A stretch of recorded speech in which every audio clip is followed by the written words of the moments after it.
Hello दोस्तों, my name is Tanu. Welcome to the session.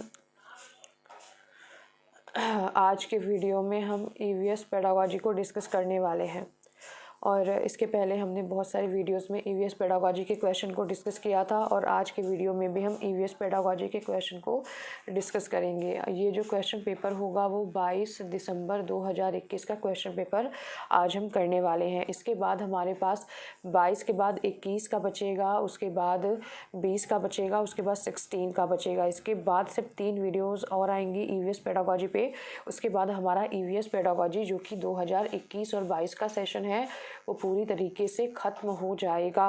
और मैंने 2011 से लेके 2019 तक के ईवीएस पेडागोजी के भी क्वेश्चन जो है वो कराए हैं। एक प्लेलिस्ट है उसका, आप जाके उसको सर्च कर सकते हैं और अगर आप उसको भी प्रैक्टिस कर लेते हैं और इसको भी प्रैक्टिस कर लेते हैं तो ईवीएस पेडागोजी की आपकी सारी की सारी प्रॉब्लम सॉल्व हो जाएगी। देखते हैं आज का पहला क्वेश्चन। अपने क्वेश्चन की तरफ चलते हैं कि आज हम क्या क्या क्वेश्चंस देखने वाले हैं ईवीएस पेडागोजी में। और आप लोग कमेंट करके भी बता सकते हैं कि और किस सेक्शन पे आपको वीडियोस चाहिए। नहीं तो मैं अपने हिसाब से तो वीडियोस बना ही रही हूँ, मैं वैसे ही वीडियोस बनाऊँगी। देखते हैं आज का पहला क्वेश्चन। आज का जो पहला क्वेश्चन है वो क्या बोल रहा है कि पर्यावरण अध्ययन में प्रकरण के स्थान पर प्रकरण के स्थान पर, टॉपिक के स्थान पर थीम, सब थीम, गत उपागम को स्वीकार किया गया है। मतलब थीम को स्वीकार किया गया है क्योंकि यह संयुक्त और परस्पर संबंधित समझ को सक्षम बनाता है। ये बात ठीक है कि ये संयुक्त और परस्पर संबंधित समझ को सक्षम बनाता है, ये बात सही है। मतलब एक टॉपिक दूसरे टॉपिक से कितना जुड़ा हुआ है इस बारे में बच्चों की समझ डेवलप करता है। किसी भी चीज़ को वो हॉलिस्टिक वे में देख पाता है, मतलब समग्र रूप में देख पाता है बच्चा। और अगला है कि यह शिक्षण और समझाने को आसान बनाता है। यह किसी निश्चित कक्षा की विषय वस्तु को विषय वस्तु को सीमित करता है, तो सीमित तो नहीं करता। यह किसी निश्चित कक्षा की विषय वस्तु को सीमित करता है, तो ये तो सीमित नहीं करता, बल्कि ये ब्रॉडर वे में पढ़ाने की कोशिश करता है और यह विद्यार्थियों को उनके अनुभव से सीखने में सक्षम बनाता है। तो ये बात पहला ऑप्शन और ए और डी ऑप्शन जो है वो बिल्कुल सही है और ए और डी ऑप्शन जो है वो बिल्कुल सही है। सी ऑप्शन तो कहीं से भी सही नहीं है, इसलिए ये ऑप्शन हमारा आंसर नहीं बनेगा, ये दोनों ऑप्शन। और उसके बाद ए और डी सही है और बी सही है, लेकिन ए, बी और डी होता तो मे बी आंसर हो सकता था, लेकिन ज़्यादा अगर हम अच्छे से लेंगे तो ए और डी ही आंसर होगा। तो यहाँ पे हमारा सी ऑप्शन जो है वो बिल्कुल सही है। अगला क्वेश्चन है कि पर्यावरण अध्ययन की प्रकृति क्या है। क्रिया की अपेक्षा संज्ञा अधिक है, संज्ञा की अपेक्षा क्रिया अधिक है, और या फिर संज्ञा और क्रिया दोनों है, ना तो संज्ञा है और ना ही क्रिया है।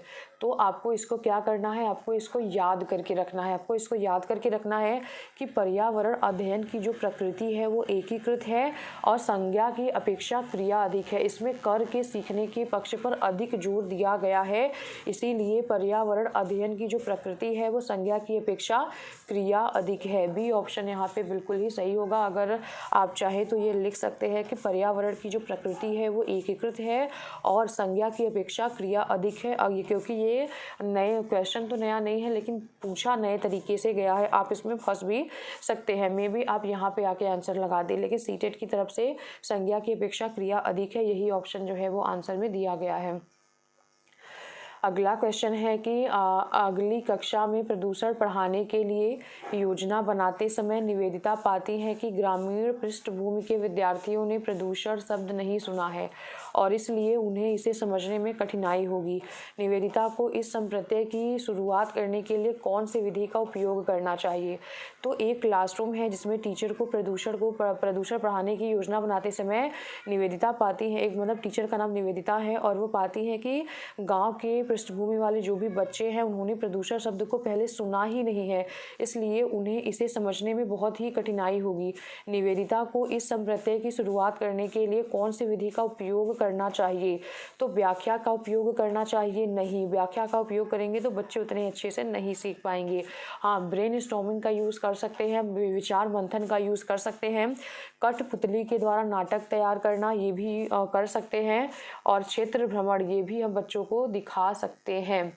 तो ये भी हम बच्चों को दिखा सकते हैं, लेकिन यहाँ पे सबसे बेस्ट ऑप्शन जो है वो यहाँ पे बी, सी और डी, कहीं पर आंसर नहीं है। बी, सी और डी आंसर नहीं है। ए तो मान लीजिए होगा नहीं, और सी, डी है, बी, सी है, बी, डी है।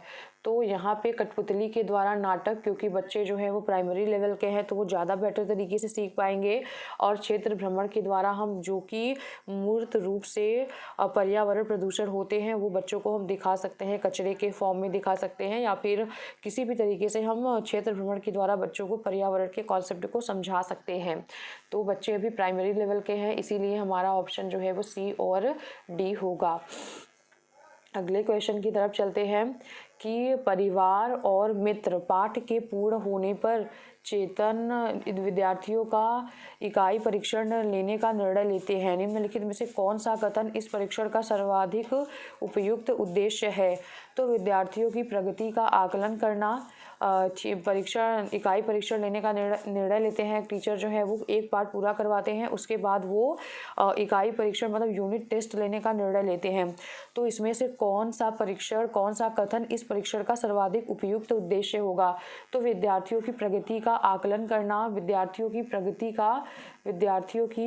का आकलन करना, ये होगा। ये बात तो ठीक है।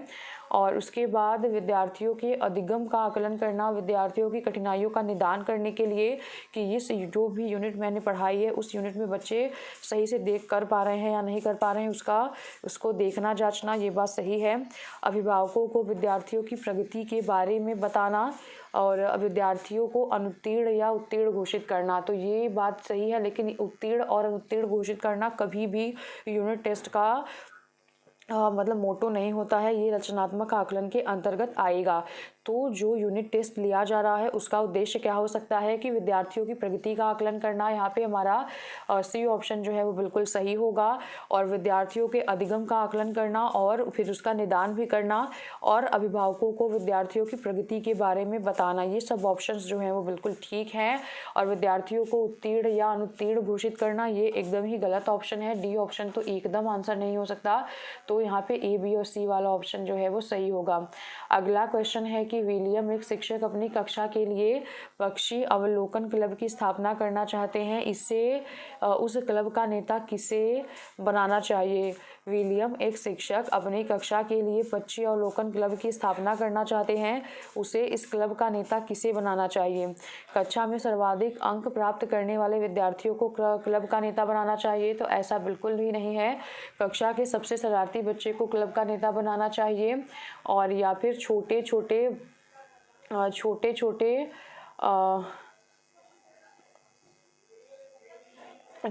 समूह बनाकर उन्हें नेता चुनने के लिए कहें, ये बात हो सकती है। वह स्वयं अपने आप को नेता घोषित करेगा। तो यहाँ पे आपको देख ही रहा है कि आपको नेता किसको बनाना है। छोटे समूह बनाकर उन्हें नेता चुनने के लिए कहेंगे। तो यहाँ पे क्या होगा कि सी ऑप्शन जो है वो बिल्कुल सही होगा। अगला क्वेश्चन है कि भोजन पाठ पर चर्चा करते हुए गुरुप्रीत विद्यार्थियों से प्रश्न करती हैं कि आपके परिवार में सबसे बाद में भोजन कौन करता है, सब्जियां कौन खरीदता है, आपके परिवार में खाना कौन बनाता है। तो वह ईवीएस के निम्नलिखित में से किस मुद्दे पर चर्चा करने का प्रयास कर रही है? परिवार की खान पान की आदतों पर।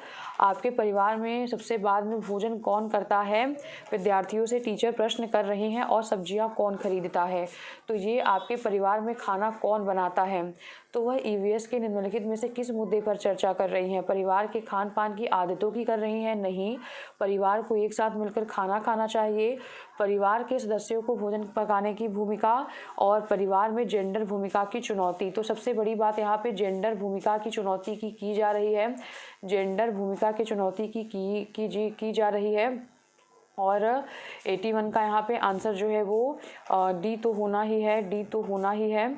और उसके बाद परिवार के खान पान की आदत नहीं होगा, बल्कि परिवार के सदस्यों की भोजन पकाने की भूमिका, कि परिवार के सदस्यों में भोजन कौन पकाता है, उनकी क्या भूमिकाएं हो सकती हैं, और परिवार में जेंडर के भूमिका की चुनौती। तो यहाँ पे सी और डी ऑप्शन जो है वो बिल्कुल सही होगा। आपको क्वेश्चन सॉल्व कैसे करने हैं, सबसे पहले आपको एक ऐसा ऑप्शन पकड़ना है जो हो ही नहीं सकता, तो आप पहले उसको पकड़ के काट दीजिए, या फिर एक ऐसा ऑप्शन चूज़ करिए कि जो होगा ही होगा, उसको पकड़ के साइड कर लीजिए।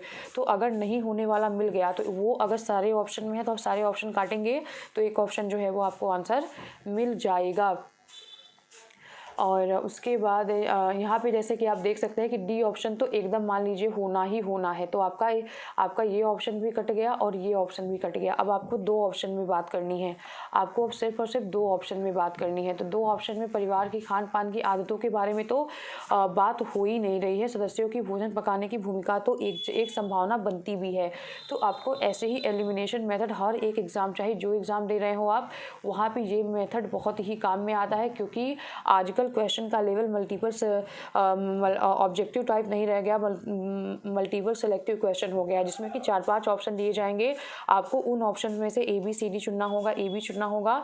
तो आपको कुछ चीज़ें आती रहेंगी, कुछ चीज़ें नहीं आती रहेंगी। जो नहीं आती रहेंगी उससे घबराना बिल्कुल भी नहीं है, बल्कि आपको ट्राई करना है कि क्या नहीं हो सकता उसको आप एलिमिनेट करिए, क्या हो सकता है उसको आप एलिमिनेट करिए। 1-2 ऑप्शन जो है वो आपके हट जाते हैं, तो आपके 50-50 आंसर जो है वो सही होने के चांसेस बन जाते हैं। अगला क्वेश्चन है 82 नंबर वाला क्वेश्चन है कि श्याम ने ऑनलाइन कक्षा के दौरान अपने अध्यापक को बताया कि कोविड लॉकडाउन के दौरान उसके पापा ने उसको पड़ोस के गरीब बच्चों को भोजन खिलाने के लिए कहा। श्याम का यह व्यवहार निम्नलिखित में से शैक्षिक पक्ष का आकलन करने वाले किस उपकरण में दर्ज किया जाएगा। श्याम ने ऑनलाइन कक्षा के दौरान अपने अध्यापक को बताया कि कोविड लॉकडाउन के दौरान उसके पापा ने उसको पड़ोस के गरीब बच्चों को भोजन खिलाने के लिए कहा था। श्याम का यह व्यवहार निम्नलिखित में से शैक्षिक पक्ष का आकलन करने के लिए किस उपकरण में दर्ज किया जाएगा। मतलब कि ये क्या बोलते हैं इसको, शैक्षिक को मतलब शैक्षिक पक्ष का हेल्प करने वाला, मतलब तो ये जो व्यवहार है बच्चों का मतलब श्याम ने अपने पापा का व्यवहार ऑनलाइन क्लासरूम में बच्चों के साथ शेयर किया, तो यह किस में दर्ज किया जाएगा। तो यह शैक्षिक पक्ष का आकलन जो है वो किस में दर्ज किया जाएगा। अवलोकन सूची में, यहाँ पे अवलोकन तो किया नहीं जा रहा है, रेटिंग स्केल में, वृत्तांत रिकॉर्ड में, या फिर पोर्टफोलियो में दर्ज किया जाएगा। तो ये किस में होगा, वृत्तांत रिकॉर्ड में, क्योंकि यहाँ वृत्तांत का मतलब क्या होता है, एग्जाम्पल होता है।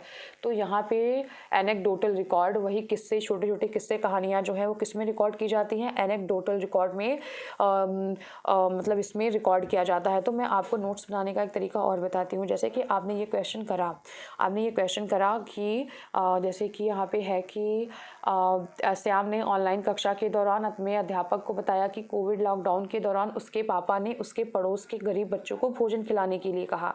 तो ये क्या है, एक छोटा सा किस्सा या कहानी है। जैसे हम लोग नहीं छोटे छोटे होते थे तो किस्सा या कहानियाँ सुनते थे कि छोटी छोटी होती थी, मतलब कहानियाँ सुनते थे, किस्सा शॉर्ट जो फॉर्म होता है उसको किस्सा बोलते हैं। तो जो एनेक्डोटल रिकॉर्ड होता है उसमें छोटी छोटी कहानियों का ही रिकॉर्ड किया जाता है। वृत्तांत का मतलब ही होता है एग्जाम्पल। तो आप लिख सकते हैं कि इस एग्जाम्पल को मतलब अपने नोट्स में ऐड करके वहाँ पे लिख देंगे कि यह जो आकलन है वह एनेक्डोटल रिकॉर्ड में ऐड किया जाएगा। इस तरीके के क्वेश्चन जो है वो थोड़े टफ हो जाते हैं क्योंकि आप इसमें फंस जाते हैं। आप पोर्टफोलियो में और एनेक्डोटल रिकॉर्ड में फंस सकते हैं, इसलिए मैंने बोला कि आप इसको लिख लीजिए, तो ये आपको फ़ायदा कर लेगा। मतलब आप एक बार इसको रिवाइज करके चले जाएंगे, आपको पता चल जाएगा कि क्वेश्चंस पूछे कैसे जा रहे हैं। अगला क्वेश्चन है कि गीता की कक्षा का एक विद्यार्थी इकबाल जो है वो क्या है, वो दृष्टिबाधित है। गीता देखती है कि वह पिछले कुछ दिनों से विद्यालय नहीं आ रहा। विद्यार्थी जो है वो क्या है, वो दृष्टिबाधित है और वो पिछले कुछ दिनों से विद्यालय भी नहीं आ रहा है। और उसके अभिभावक से बात करने पर पता चलता है कि उसे बोर्ड को पढ़ने में कठिनाई होती है। वह कक्षा प्रक्रियाओं में भी भाग नहीं ले पा रहा है। गीता को इकबाल को विद्यालय आने के लिए अनुप्रेरित करने के लिए क्या करना चाहिए। उसके अभिभावक से बात करने पर पता चला कि उसे बोर्ड पर देखने में कठिनाई होती है और वह कक्षा प्रतिक्रियाओं में भी भाग नहीं ले पा रहा है। तो गीता को इकबाल को विद्यालय आने के लिए अभिप्रेरित करने के लिए क्या करना चाहिए? उसे घर से पढ़ने की स्वीकृति देनी चाहिए? बिल्कुल भी नहीं, उसे स्कूल तो आना ही पड़ेगा। उसके अभिभावक को डॉक्टर से सलाह लेने के लिए कहना चाहिए? ऐसी बात नहीं है, मे भी हो भी सकता है। और उसके बाद क्या है कि कक्षा नाटक की योजना बनाकर इकबाल के लिए भूमिका निर्मित करनी चाहिए। बिल्कुल ठीक है ये। और इकबाल को आगे की सीट पर बिठाना चाहिए, इकबाल को आगे की सीट पर बिठाना चाहिए। तो ये बात भी ठीक है, लेकिन यहाँ पे सी ऑप्शन जो है वो क्या है, यहाँ पे क्या होगा, सी ऑप्शन जो है वो ज़्यादा बेटर होगा, क्योंकि वो ज़्यादा ब्रॉडर कॉन्सेप्ट को ले रहा है। अगर सारे ऑप्शन बेकार होते तो आप ये ऑप्शन भी एक बार देख सकते थे कि बच्चे को मान लो दूर से देखने में प्रॉब्लम हो रही है तो वो पास से बैठ के देख सकता है। लेकिन यहाँ पे ये ऑप्शन दिया गया है कि कक्षा नाटक की योजना बनाकर इकबाल के लिए भूमिका निर्मित करनी चाहिए, ताकि वो सोच सके कि हाँ वो क्लासरूम में पार्टिसिपेट कर पा रहा है। तो सी ऑप्शन जो है वो यहाँ पे सही होगा। अगला क्वेश्चन है कि ऋषि चीज़ें हम जो बनाते हैं और करते हैं पढ़ाने की योजना बना रहा है, वह रेशम कैसे बनता है, इस पर चर्चा करना चाहता है और इसके लिए निम्नलिखित में से सबसे उपयुक्त युक्ति जो है वो कौन सी है? Things we may can do एक थीम है और टीचर जो है उसे पढ़ाने की योजना बना रहे हैं। वह रेशम कैसे बनता है, इस पर चर्चा करना चाहता है, वह रेशम कैसे बनता है इस पर चर्चा करना चाहता है और इसके लिए निम्नलिखित में से सबसे उपयुक्त युक्ति जो है वो कौन सी होगी? कक्षा की चर्चा होगी उपयुक्त युक्ति जो है वो, विशेषज्ञ की वार्ता होगी, विशेषज्ञ की वार्ता होगी, या फिर तो विशेषज्ञ वार्ता तो है नहीं, वृत्त चित्र प्रस्तुतिकरण है, या रेशम पालन इकाई भ्रमण। तो यहाँ पे डी ऑप्शन जो है वो ज़्यादा बेटर है, क्योंकि आप यहाँ पे देख सकते हैं कि वह रेशम कैसे बनता है इस पर चर्चा करना चाहते हैं टीचर। तो इसके लिए सबसे बेस्ट तरीका क्या हो सकता है कि रेशम पालन इकाई का बच्चों को भ्रमण कराया जाए, ताकि बच्चे जो है वो उसे अपने रियल लाइफ एक्सपीरियंस से जोड़ पाए। इसलिए डी ऑप्शन जो है वो क्या है, वो बिल्कुल सही है। डी ऑप्शन क्या है, वो बिल्कुल सही है। पर्यावरण अध्ययन के लिए एक अध्यापक को क्या करना चाहिए? पाठ्यचर्या का निर्माण करना चाहिए, पाठ्यचर्या का पालन करना चाहिए एक अध्यापक को, या फिर पाठ्यचर्या का हस्तांतरण करना चाहिए, और या फिर पाठ्यचर्या का क्रियान्वयन करना चाहिए। तो पर्यावरण अध्ययन के अध्यापक को करना चाहिए, पाठ्यचर्या का निर्माण करना चाहिए। तो यहाँ पे क्या होगा, पाठ्यचर्या का निर्माण करना चाहिए। यहाँ पे ए ऑप्शन जो है वो बिल्कुल सही होगा। जब वो अपने स्कूल के इस अकॉर्डिंग, अपने बच्चों के अकॉर्डिंग पाठ्यचर्या का निर्माण करेंगे, तभी वो उसका क्रियान्वयन भी अच्छे तरीके से कर पाएंगे। तो यहाँ पे ए ऑप्शन जो है वो बिल्कुल सही है। अगला क्वेश्चन है, कक्षा पहली और दूसरी के लिए पर्यावरण अध्ययन की कोई पाठ्य पुस्तक नहीं है। ऐसा इसलिए है क्योंकि इन कक्षाओं के विद्यार्थियों को पर्यावरणीय अवधारणाएं पढ़ाना कठिन है। ऐसा नहीं है, और पर्यावरणीय घटकों को भाषा और गणित के माध्यम के साथ समाहित किया गया है, ये बिल्कुल सही है। कक्षा 1 और 2 में पर्यावरण की पुस्तक नहीं है, बल्कि उसको भाषा और गणित के साथ समाहित किया गया है। ये क्वेश्चन बार बार आता है, हर बार आता है, तो आप इसको लिख के अच्छे से रख लीजिए कि क्लास 1 और 2 में जो पर्यावरण की शिक्षा होती है वो मैथ और लैंग्वेज के साथ ही इंटीग्रेट होती है, और 3 और 4 और 5 में जो भी पर्यावरण की पुस्तक होती है उसमें सोशल साइंस होता है, साइंस होता है, और उसके बाद पर्यावरण से संबंधित कुछ मुद्दे उसमें शामिल होते हैं। इन दो बातों को आपको अच्छे से याद रखना है, क्योंकि यहाँ से क्वेश्चंस जो हैं वो पुटअप किए जा सकते हैं। और उसके बाद शिक्षक विद्यार्थियों और ऐसा शिक्षकों विद्यार्थियों के बोझ कम करने के लिए किया गया है, बिल्कुल भी नहीं। पाठ्यचर्या पाठ्य पुस्तकों के बारे से परे जाने पर जोर देती है, ऐसा भी नहीं है।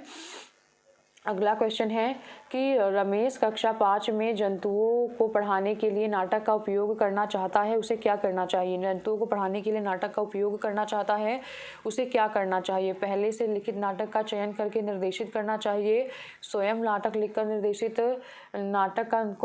करना चाहिए, स्वयं नाटक लिखकर निर्देशित करना चाहिए, और विद्यार्थियों से नाटक लिखने और अभिनय करने के लिए कहे, बिल्कुल ठीक है। पहले से मंचित और अभिनीत नाटक को खोजें। तो ऐसा नहीं है, उनको कॉपी करने की सलाह हमें नहीं देनी है, उनको हमें कॉपी करने की सलाह जो है वो नहीं देनी है, बल्कि विद्यार्थियों से नाटक लिखने और अभिनय करने के लिए हम कह सकते हैं। ये ज़्यादा रियलिस्टिक होगा, बच्चे इसमें इंगेज हो पाएंगे और ये एक्टिविटी बेस्ड भी होगा। तो यहाँ पे सी ऑप्शन जो है वो बिल्कुल सही है। अगला क्वेश्चन है कि जल पर चर्चा करते हुए शिवांगी कक्षा 1 के विद्यार्थियों से आकाश का चित्र बनाने को कहती हैं। सैम ने आकाश में हरा रंग भरा है, उसने इस रंग को क्यों चुना? यह पूछने पर वह जवाब देती है कि उसके घर के पास तालाब का रंग हरा है, क्योंकि पानी आकाश से आता है, इसलिए आकाश हरा होगा। शिवांगी को जल पर चर्चा करते हुए शिवांगी कक्षा 1 के विद्यार्थियों से आकाश का चित्र बनाने को कहती हैं और सैम ने आकाश में हरा रंग भर दिया, उसने इस रंग को क्यों चुना? यह पूछने पर वह जवाब देता है कि उसके घर के पास तालाब का रंग हरा है, क्योंकि पानी आकाश से आता है, इसलिए आकाश हरा होगा। शिवांगी को उसकी सृजनात्मकता की सराहना करनी चाहिए या फिर उसे बताना चाहिए कि आकाश नीला होता है, या फिर विद्यार्थियों के आकाश का अवलोकन करने की व्यवस्था करनी चाहिए, या फिर उसे बताना चाहिए कि आकाश काला होता है। तो सी ऑप्शन यहाँ पे ज़्यादा बेटर होगा, क्योंकि ये बच्चे की एक वैकल्पिक अवधारणा है, उसे हमें दूर करने का प्रयत्न करना होगा। विद्यार्थियों के आकाश का अवलोकन करने की व्यवस्था करनी चाहिए। तो यहाँ पे बी ऑप्शन जो है वो क्या है, वो बिल्कुल सही होगा। अगला क्वेश्चन है कि ईवीएस के लिए रचनात्मक आकलन क्या है? ईवीएस के लिए रचनात्मक आकलन अधिगम के लिए आकलन होगा, अधिगम का आकलन होगा, अधिगम के साथ आकलन के साथ अधिगम होगा और अधिगम के बारे में आकलन होगा। ईवीएस के लिए रचनात्मक आकलन क्या होगा? अधिगम के लिए आकलन, बिल्कुल ठीक है। अधिगम के लिए आकलन जो है वो रचनात्मक के साथ आता है।